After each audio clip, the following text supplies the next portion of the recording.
That's the harvest for today so far. So far. And James is going to keep talking. Yeah. And I'm going to keep harvesting Yeah. in the background. So this is not just required reading if you want to talk about Kennedy assassination, John F. Kennedy, or Robert Kennedy. It's required. Part of this has to be memorized. I was talking about people who got killed in the wake of Kennedy's assassination. So talked about three journalists. Two of them who talked to Jack Ruby right after Kennedy's assassination, and Ruby's and then one woman who was going to blow the case wide open. She made it to 1965, Dorothy Kilgallen, and Jim Kotha, it'd probably be Keta in the original German, was killed in 64, September 21st, so, and November 24th, 63. Yes, when they were Sunday night. Oh yeah, they were meeting with George Senator, not with Jack Ruby. So the 24th of that's the evening when Ruby did his own assassination of Harvey Oswald. And one of the two attorneys that was there, a guy called Tom Howard, he got whacked and stuff like that. Tom Howard, heart attack, no autopsy recorded. Kurta was killed by a karate chop by an unknown assailant. As I said before, I don't think it made it to the camera. It's surprising they didn't rule it a suicide. Yeah, a self-inflicted karate wound to the throat. And then, oh yeah, Hunter, this one's amazing, shot in the heart by a policeman in the press room of a public safety building in Long Beach, California. The policeman initially claimed that his gun fired when he dropped it and tried to pick it up. It went right for the guy's heart, that bullet. It's amazing. They later changed the story after the determined trajectory of the bullet proved this impossible. I'd love to hear that second story. Yeah. You know, I'm afraid, if they'd pressed him, he would have come up with more stories than the World Trade Center used to have. 100 stories, maybe. Yeah. Anyway, and Dorothy Kilgallen, she was going to blow the whistle on someone or something, the mafia presumably, and she got whacked.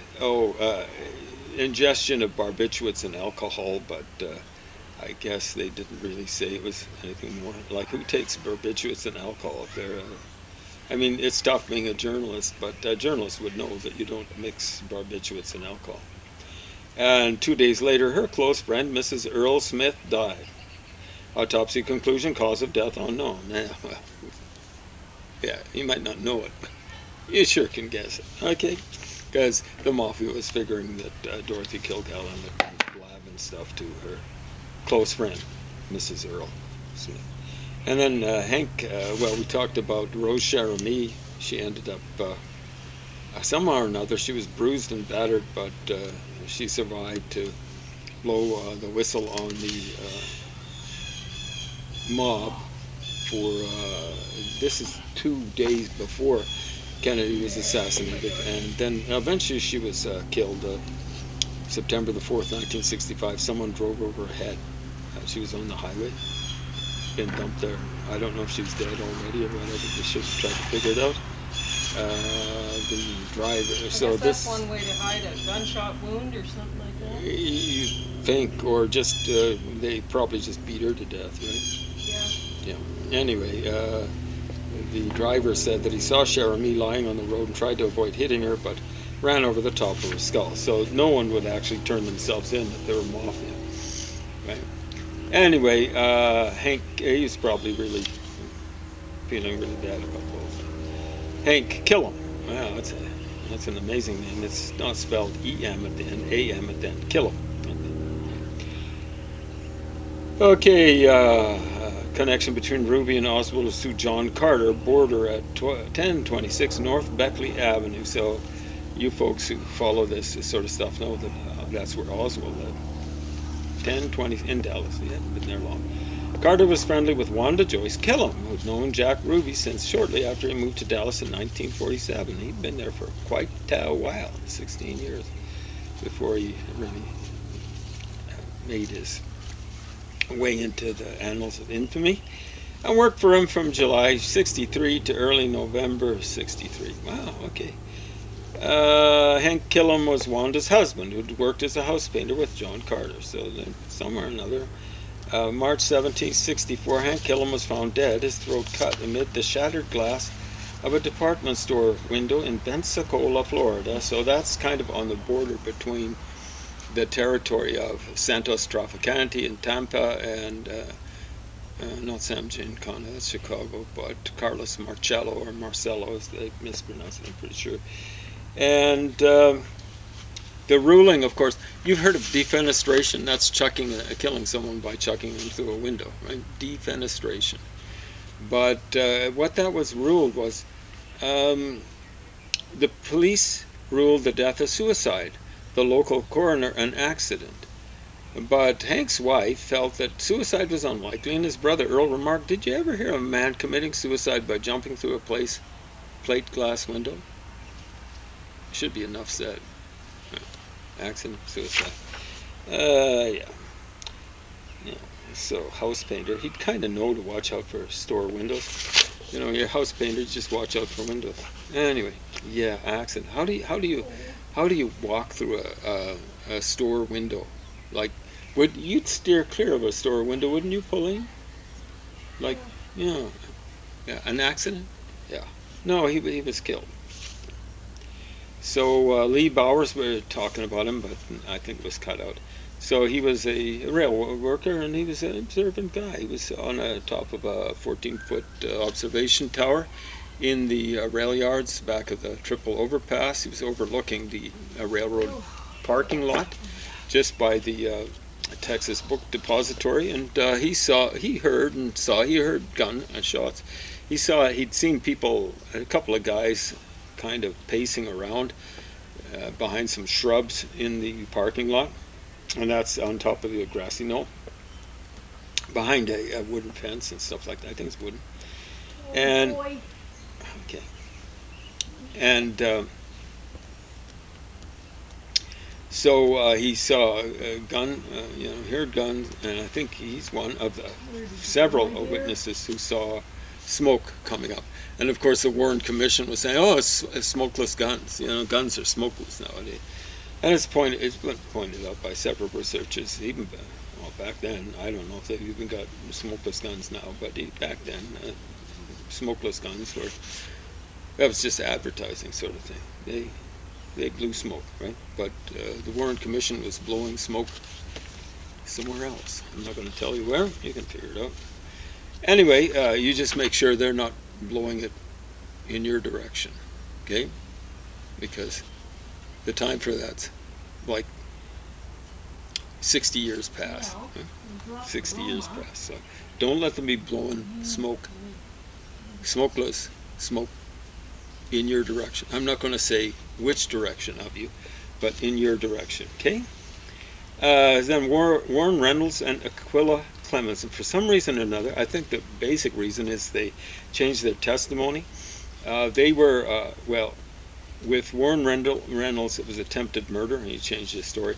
Aquila Clemens was just threatened.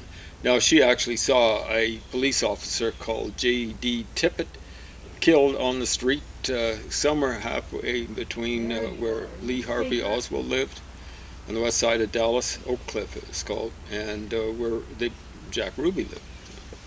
Some people think that Lee Harvey Oswald was going to meet Jack Ruby and ran across J.D. Tippett there. Killed him? Could have. But I think Tippett was actually shot by maybe Jack Ruby. Anyway, Reynolds didn't make a positive identification when interviewed by the FBI. So he was in a car lot and he saw a guy running by, I think taking off his coat or whatever. Positive interviewed by the FBI. Subsequently testified before a commission staff member. And one showing two photographs of Oswald stated that there were photos. They were the photos of the man he saw. So why did Reynolds change his testimony on January 23rd, 64, 2 days after his initial interview with the FBI, where he said, "I couldn't identify the guy"? At approximately 9:15 p.m., Reynolds walked down to the basement of the auto dealership at which he was employed, flipped on the light switch, but the basement remained dark. The bulb had been removed. As the FBI reported, so what would you do? You go to the fuse box. Thinking the light bulb was burned out, he proceeded downstairs to the basement fuse box, and as he reached for the fuse box, was shot in the head with a .22 caliber weapon. So someone really was trying to get to his thought control center. A .22 caliber weapon, often used by spies. I don't know about Mafia. Maybe Mafia too. .22 caliber weapon. Fortunately, he survived. Police investigators determined that Reynolds wasn't robbed of anything. Yet the assailant had been waiting in the basement for more than 3 hours before he shot Reynolds. So someone had been planning that. And so Reynolds changed his tune. In February 3rd, 1964, so that's just a few days later, maybe a week and a half later, Daryl Garner was arrested as a suspect in the shooting. Garner was released, however, after Nancy Jane Mooney gave an affidavit 2 days later stating that she was with Garner at the time of the shooting. But then, as reported by the FBI on February the 13th, so this is 10 days later, 1964, 2:45 a.m., Nancy Jane Mooney was arrested and charged with disturbing the peace. After being placed in a cell at the Dallas City Jail, Nancy Jane Mooney hung herself with her Toreador trousers. I'm a little skeptical, and you should be too. No, so yeah, murder. Okay. Another eyewitness, the Tippett slaying, Aquila Clemens, was questioned by independent investigators. She reported that the gunman was kind of a short guy and kind of heavy. Lee Harvey Oswald, you've seen pictures of him? You'd never ever describe him as kind of heavy. Ever. I think he was average height, maybe 5'10". Average height back then would have been 5'8", maybe 5'9". The description is incompatible with Oswald's appearance. Clemens also related that just 2 days after the Kennedy and Tippett killings, a man who appeared to be a policeman came to her house. His message, he just told me if it would be best if I didn't say anything because I might get hurt. And the sad thing is that might have been a real police guy, not just someone dressed up as a police guy for something like Halloween. Okay? Late Halloween. Anyway, Albert Bogart was a salesman at the downtown Lincoln Mercury dealership in Dallas. So, and November 9th, 63, so a couple of weeks before Kennedy gets assassinated, a man came into his showroom and asked for a demonstration riding a Mercury Comet. It had to be a Comet, right? Which he drove somewhat recklessly. The man said his name was Lee Oswald, which Bogart wrote down on a business card. But when Bogart heard on November 22nd that Oswald had shot a policeman, he tore up the card, and that would be J.E. Tippett, in the presence of other salesmen. Bogart told his colleagues he won't be a prospect anymore because he's going to jail. Well, he's going to get killed. He won't even get a chance to get to jail. Oswald was being transferred, theoretically, to jail from the Dallas police station. He was whacked.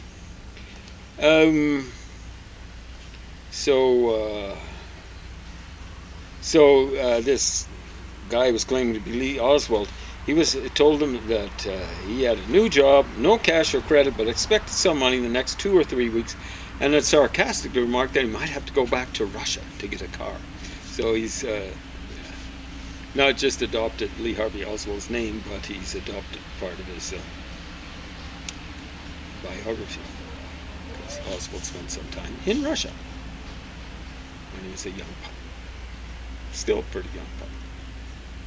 The perplexing features of this account were that Oswald didn't know how to drive. And yet this guy's driving this vehicle, the Mercury Comet, fast. Fairly fast. Well, what happened to Bogart? Huh? So here's what Bogart says. I'm afraid to talk. So this is a fellow salesman. I'm afraid to talk. Bogart was beaten by some men so badly that he was in the hospital for some time. Yeah. It's not like he went to emergency and was released. And this is after he testified. Then he left town suddenly, and I haven't heard from him or heard about him since. Yeah, I think he must have seen something important. I think there are some who just don't want us to talk. Look at that taxi driver who's just killed. William Whaley, who gave Oswald a ride shortly after the assassination. and the reporters. So this guy knew about those reporters that got lost.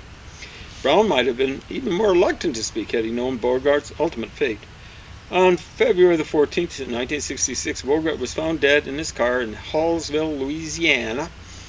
I wasn't able to find out where Hallsville is. It's a dumpy little place, prison. With a hose running from the exhaust pipe into the passenger compartment. Suicide, it was ruled. Right. Okay, yeah. Roger Craig. Now this guy had, what an exciting life. Roger D. Craig, a Dallas deputy sheriff who was in Dealey Plaza during the assassination, gave testimony Oswald's movements that suggested conspiracy and contradicted the official reconstruction. He was shortly afterward, Deputy Craig had been voted Man of the Year in 1960 by the Dallas County Sheriff's Department, became persona non grata in Dallas, and was eventually fired. Fun times. In 1967, Craig went to New Orleans and furnished information to District Attorney Jim Garrison, who was, he was there to point the finger away from the mob. Jim Garrison was thoroughly corrupt. That's Marcello territory. He's a Marcello's man. After his return to Dallas, Craig was shot walking to a parking lot. A bullet grazed his head. And he survived that. How many of you folks have been shot? He saw something or knew something. In 1973, his car was forced off the road in West Texas. Well, there's Texas again, right? Dallas and then West Texas. And he seriously injured his back. In 1974, Craig was shot in the shoulder by a stranger with a shotgun when he answered the door at his house in Waxahachie, Texas. That's quite the name. Just south of Midlothian. So that's southwest of Dallas and southeast of Fort Worth. It's pretty close to Dallas, right? A possible basis is interrelated by California CBS TV producer Peter Noyes. For a time, Craig went into hiding after receiving information from one of his few remaining friends in law enforcement that the mafia had put a price on his head. May 15th, 1975, Craig was found shot to death in his father's home in Dallas. I don't know why he stayed in Texas, in particular in Dallas. The police homicide investigator found an apparent suicide note and termed the fatal wound self-inflicted. That's the Dallas police, yeah. Craig had appeared on radio talk shows expressing his views on the JFK assassination shortly before his death. Then there's Johnny Rosselli and George de Mohrenschildt. So I've already mentioned Johnny Rosselli ended up in and now he started yapping about in the 70s. He was saying, he began to describe Ruby, Jack Ruby, as one of our boys, that'd be mafia boys, and speak of Ruby's having been ordered to eliminate Oswald to silence him, which, anyone knows anything, is exactly what happened, okay? Rosselli provided this information, discussed in more detail later, to Associates Senate investigators, columnist Jack Anderson, and newspaper publisher a few months after he testified in secret session. Wouldn't have been that secret. Someone blew his cover. Before the Senate Intelligence Committee in 1976, Rosselli's dismembered body was found in an oil drum in Miami's Biscayne Bay, presumably Santo Traficante's territory.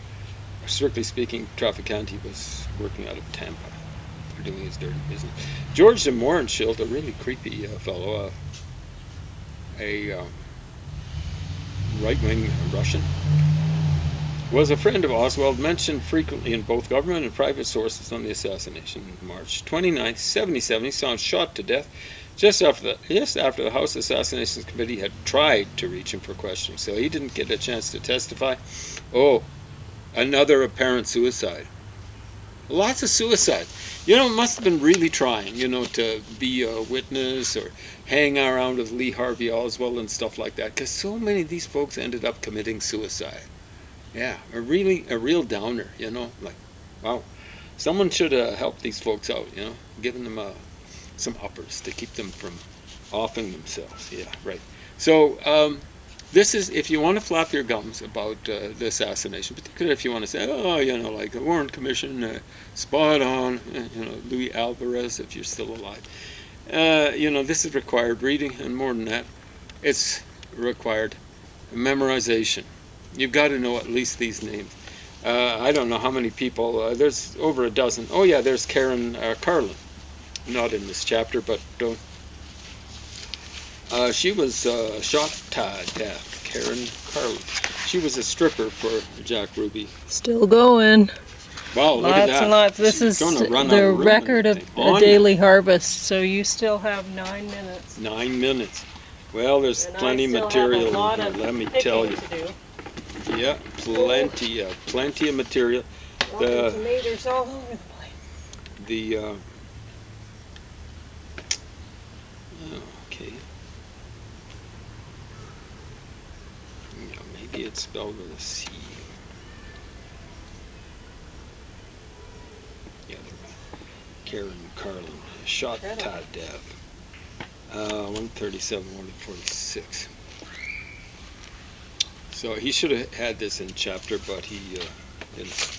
Anyway, oh yeah. So she's the one who gave a bit of a alibi to Jack Ruby. She was supposed to have borrowed stuff from Jack Ruby, $25, and he was supposed to have telegraphed it to her, something like that, in Fort Worth, maybe, from Dallas. And this is just before he went and whacked Lee Harvey Oswald. It's supposed to indicate that it was just a matter of it was just done spontaneously. And apparently in Texas back then, if a murder was committed as in passion or something like that, then a person could serve, they wouldn't get killed. Wouldn't be life imprisonment. They were saying as low as 2 years, stuff like that. So for some reason or another, someone decided to that they had to kill her, something like that.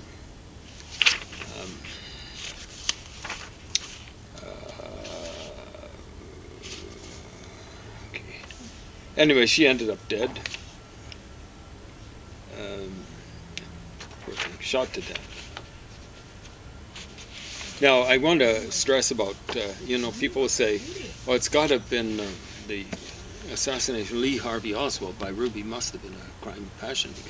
They were announcing that there was going to be a transfer of Lee Harvey Oswald from the city courthouse, or city hall, I think it is, Dallas police station, part of the same complex, I guess.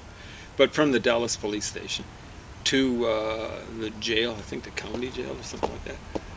And it was supposed to happen at 10 on the 24th of November, Sunday morning. And people will say, well, Jack Ruby, there's no way he could have known when the transfer would actually take place, because it took place maybe something like 11:47, more than an hour and a half later. But you see, it wasn't the timing of the transfer wasn't set by the police chief, right? Jesse Curry.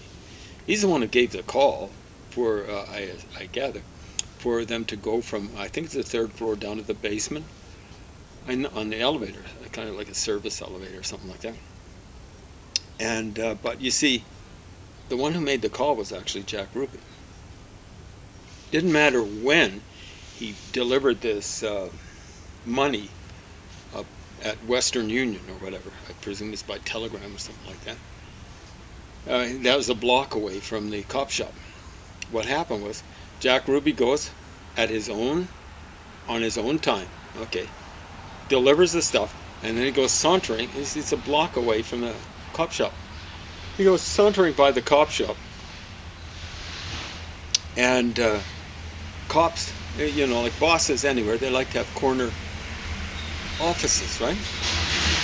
2 sets of windows.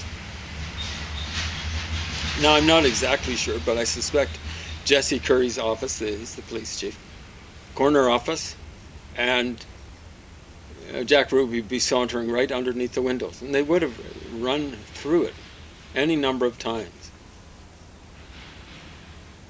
And as they would have timed it, Jesse, okay, now he's under the window. It's going to take him so long to get down to the door that leads into the basement, which will be opened by a guy called Patrick Dean, who's responsible for security in the basement during that day for the the transfer of Lee Harvey Oswald. Okay. Yeah, okay, now hey, let Oswald down, that sort of stuff. So Jack Ruby arrives in the basement just in time delivery. Hey, Jesse Curry's part of it. See, Patrick Dean, I think, is the name of the guy responsible for security. He's part of it, and it's all been timed not by Jesse Curry. It's timed by Jack Ruby. Didn't matter when he turned up. Could have been 2 hours later. They would have held on to Lee Harvey Oswald. It could have been 10 o'clock, but I think he was a little bit apprehensive. He's the guy. They figure phoned the. I think it was the Dallas police station saying, it looks as though there's going to be a shooting. Just be careful, shooting during the transfer, because the killer doesn't want collateral damage. Doesn't want. So make sure that police guys kind of don't start firing wildly and stuff like that. Of course, what Ruby would have been concerned about was getting wiped out by cops who weren't in on the plot, right? And there were the vast majority probably weren't in. You can see the one guy on each side of Lee Harvey Oswald. They weren't on. They were on someone's spit list. Might be using rhyming slang there. You can see they're absolutely shocked. One guy's actually handcuffed to Lee Harvey Oswald. He's just going like, there's Jack Ruby's in front of him. Jack Ruby only fired one shot, and he wasn't really firing wildly. He knew what he was doing. He could easily have been done murders in his time, Chicago, maybe even Dallas. He hailed from Chicago. Al Capone's Chicago, actually, when he's a young pup. Not Al Capone, but Ruby was a young pup. Anyway, the other guy, there were only three guys that needed to know what was going on in the cop shop. Jesse Curry, the police chief, Patrick Dean, who's responsible for security. He just left a door that only was supposed, I guess it was a fire door, it was only supposed to open outwards. He left it propped open for Jack Ruby to come into the basement. And then Will Fritz, Captain Will Fritz, head of homicide and I think it was robbery, the robbery section of the police force. And he was supposed to, and he was for a while, in front of Lee Harvey Oswald as Oswald got off the elevator and was coming to the ramp where a police car was supposed to pick him up. But when you look at, he's nowhere to be seen in the pitches when Ruby's there in front, nowhere in the picture. He just cleared out of there. He didn't want to become collateral damage, so he was in on it like a crazy skunk, just like Jesse Curry was. How much time? 59. 59 seconds. So I have now a bucket full of tomatoes here. Wow, that's amazing. Yeah. I think this is going to be a new It is daily a record. Yeah. I don't know if it'd be up to 10 pounds, but it looks like it could be. Whole bucket. Yeah, because I still haven't done the front yard. Holy smokes. She's going to need That's that one container. already. Okay. Holy smokes, Yeah. my back can't take that in. That's Anyway, heavy. folks, tune in. There's going to be more stuff about the contract killing, the contract killing of I Lee still haven't Harvey done Oswald. those. and John F. Kennedy and Robert Kennedy too. How much time? 12 seconds. Okay, so I'll just show you what I'm going to be looking at. I'm getting through Ultimate Sacrifice for the 4, second time. There we go. 3, So get ready.